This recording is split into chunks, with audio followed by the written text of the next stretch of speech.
Valmiki Ramayana, Bala Kanda, Book 1, Sarga 42, Canto 42, Sagar's Sacrifice. Then to the prince his grandson bright, with his own fame's unborrowed light, King Sagar thus began to say, marveling at his son's delay. Thou art a warrior, skilled and bold, match for the mighty men of old. Now follow on thine uncle's course, and track the robber of the horse. And track the robber of the horse. To guard thee, take thy sword and bow, for huge and strong are beasts below. There to thee reverend reverence pay, and kill the foes who check thy way. Then turn successful home and see my sacrifice complete through thee. Obedient to the high-souled Lord, grasped Anshuman his bow and sword, and hurried forth the way to trace, with youth and valor's eager pace. On sped he by the path he found, dug by his uncle's underground. The warder elephant he saw, whose size and strength pass nature's law, who bears the world's tremendous weight, whom god, fiend, giant venerate. Bird, serpent, and each fleeting shade, to him the honor meet he paid. With circling steps and greeting due, and further prayed him if he knew, to tell him of his uncle's will, and who had dared the horse to steal. To him in war and council tried, the warder elephant replied, Thou, son of Asamanj, shalt lead in triumph back the rescued steed. As to each warder beast he came, and questioned all his words the same. He honored youth, the honored youth, with gentle speech, drew eloquent reply from each, that fortune should his steps attend, and with the horse he home should wend. Cheered with the grateful answer, he passed on with step more light and free, and reached with careless heart the place where lay in ashes Sagar's race. Then sank the spirit of the chief beneath that shock of sudden grief, and with a bitter cry of woe, he mourned his kinsman fallen so. He saw, weighed down by woe and care, the victim charger roaming there.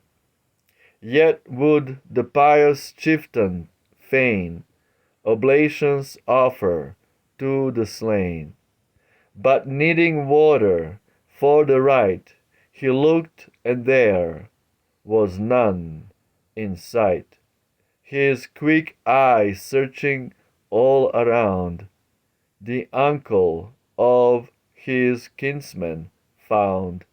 King Garud, best beyond compare, of birds who wing the fields of air.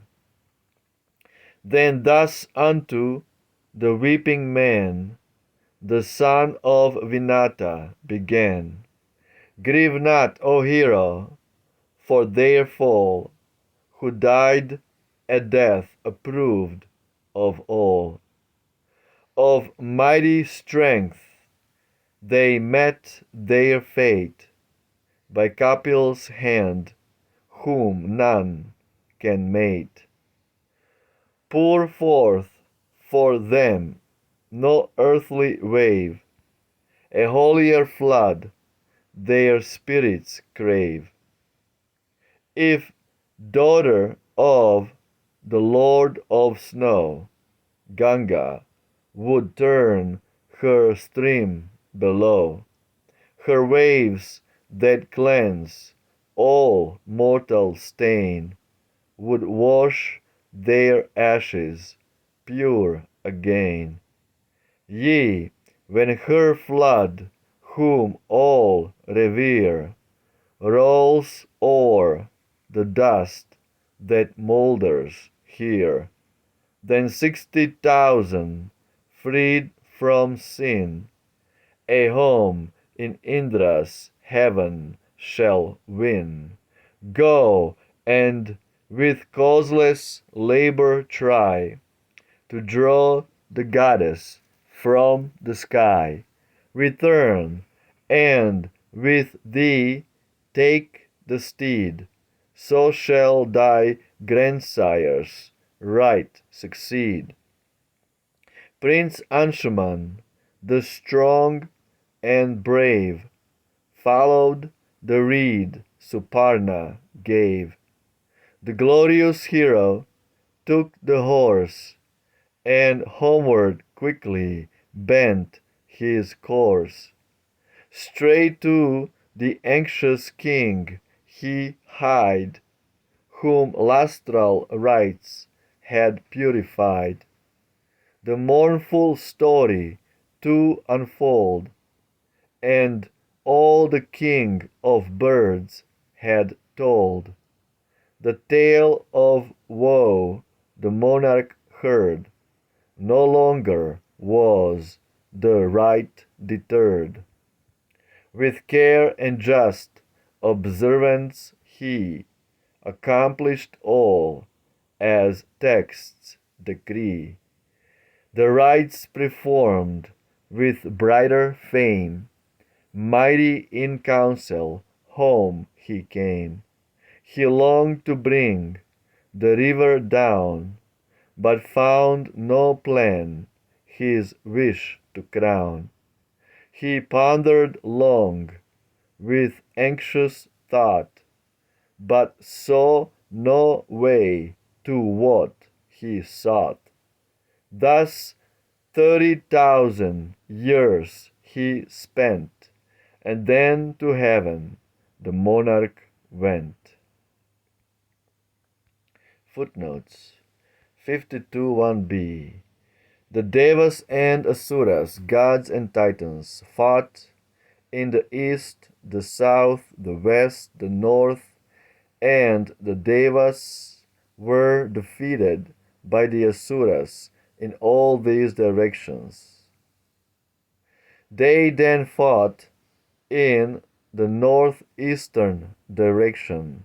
There the Devas did not sustain defeat.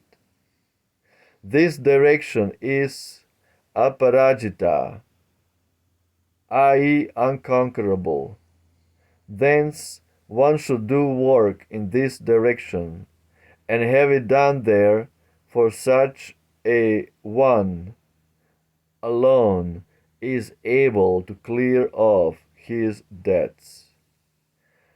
Haugs Aitareya Brahmanam, Volume 2, page 33. The debts here spoken of are a man's religious obligation to the gods Pitris or Manus and men. 52.2b Vishnu. 52.3b. It appears to me that this mythical story has reference to the volcanic phenomena of nature. Kapil may very possibly be that hidden fierce force which suddenly unprisons itself and bursts forth in volcanic effects. Kapil is, moreover, one of the names of Agni, the god of fire, Goresya. 53.1. Garud, i.e. Garuda, was the son of Kashyap and Vinata.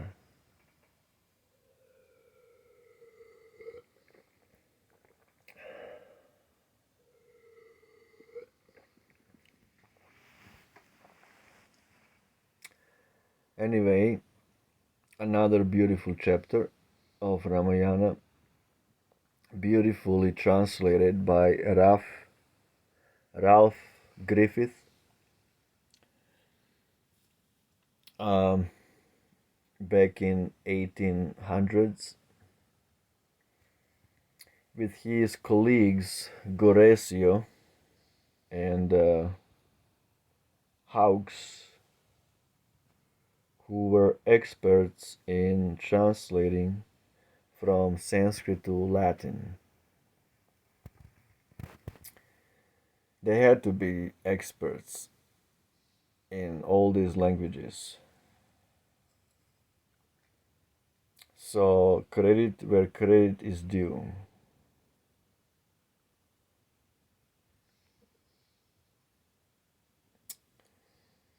But again, it has to be mentioned that no matter how good they are in translating Ramayana, they are always trying to find ways to minimize Ramayana as a mythology, when in fact Ramayana is the history. It's a historical narration of pastimes of God. When God descends to this material world, he performs super amazing pastimes just to attract the conditioned souls back to him.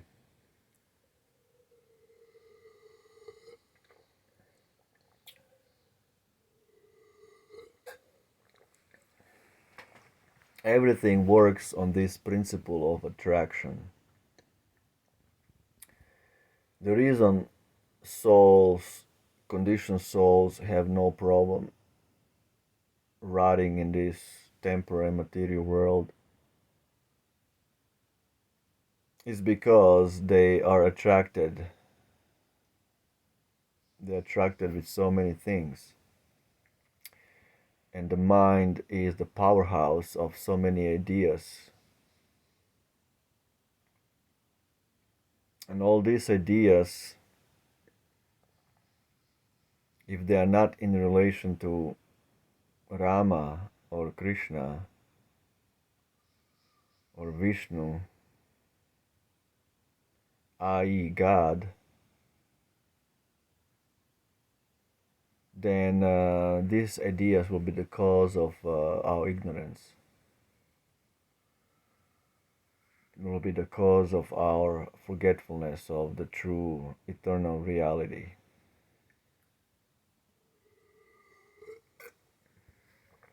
And all these ideas are born out of false ego,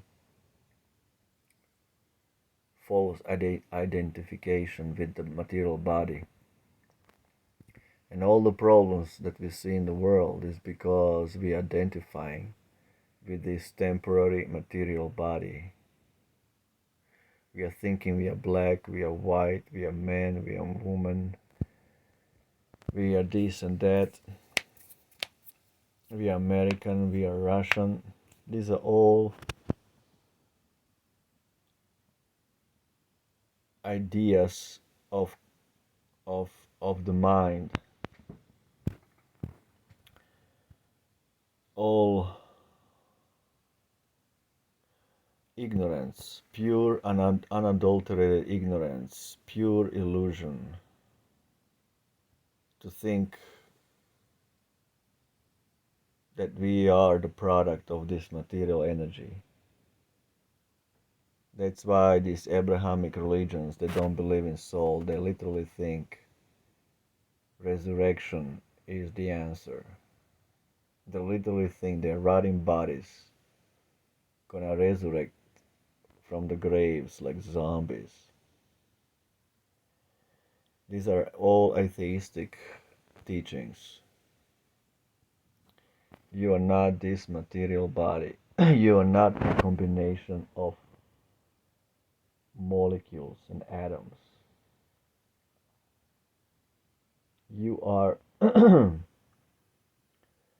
eternal soul, transcendental soul. We have nothing to do with temporary material manifestation of different elements. But due to the covering of the false ego, false identification, we are thinking that we are product of material energy.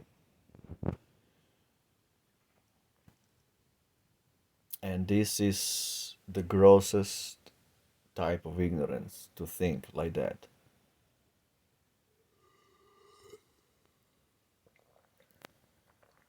So, in other words, this kind of this kind of minimization of the Vedas by Ralph Griffith is very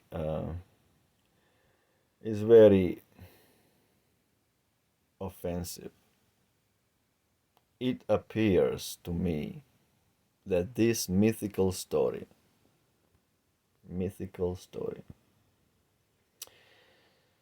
my dear Freemason Ralph Griffith, you know very well that it is not a mythical story, it is a true history. Ramayana is the true history of the planet Earth.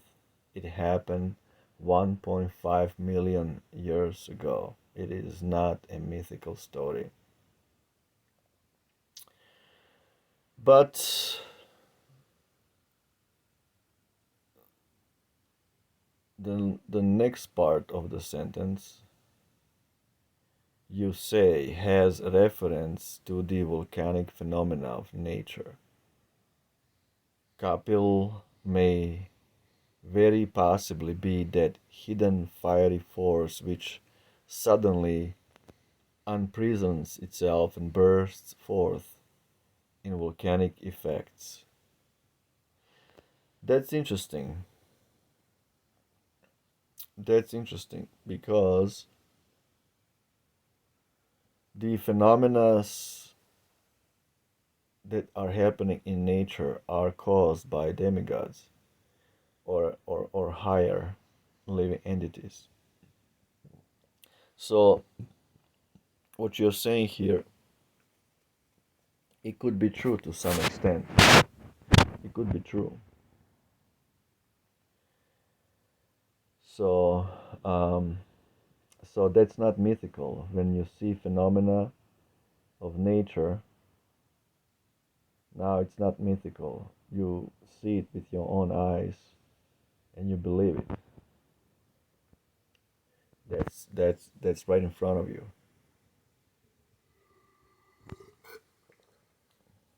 But ultimately you don't actually see what caused that phenomena.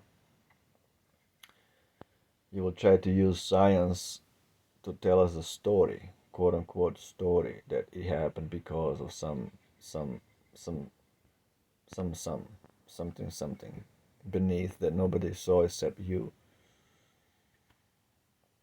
So atheistic science will always try to prove things in nature that happen due to some chemical reactions, some chemical physical reactions of different atoms and molecules. But they will never tell you that behind the veil of chemicals, molecules, and atoms are different supreme, superhuman beings called demigods that cause this kind of phenomena. Nothing comes from nothing. Everything comes from something. Everything is caused by something. Okay, so that something is not dead or unintelligent.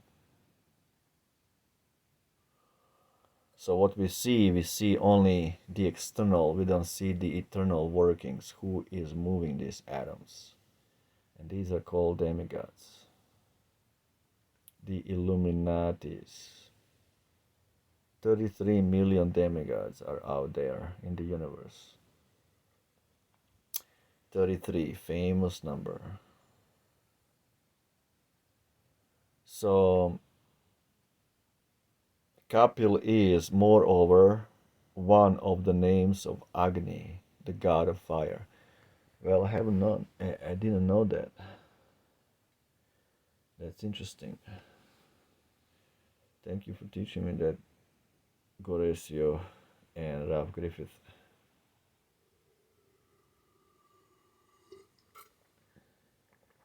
Kapila is, of course, Vishnu, avatar of Vishnu, and he has particular function in the universe. And this is really interesting to know that his name is one of the names of Agni. All right. Garuda was the son of Kashyap and Vinata. Kashyapa, sage Kashyapa. The Caspian Sea. The Caspian Sea. Garuda. Devas and Asuras, gods and titans, demigods. This is another subtle propaganda. They are not many gods. There is only one God. There are many demigods, but there is only one God. Vishnu, Hari, Narayan, Krishna, Rama. These are all Vishnu Tattvas, or different names, different incarnations of God. And the ultimate God of all gods is Krishna, Christos, Christ.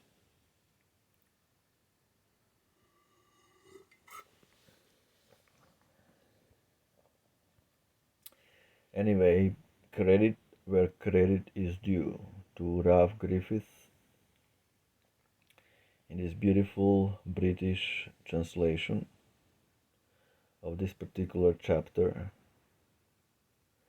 where King Sagar finally got his wish fulfilled to perform this sacrifice. The sacrificial horse, has been rescued by Anshuman, Prince Anshuman, and the king Sagar, the emperor, the monarch, was told that if he wants to purify his sons, 60,000 sons who got burned to ashes by Lord Kapil, he has to bring down more than just some water. He had to bring down holy water. He has to bring down the holy water of Ganga. And Sagar was thinking how to do that, and he could not find a way. So after 30,000 years, he spent thinking about it. Finally, he died, or i.e., left the body and went to heaven. That's it. The end. So many things to talk about, so we'll continue some other time. Ciao.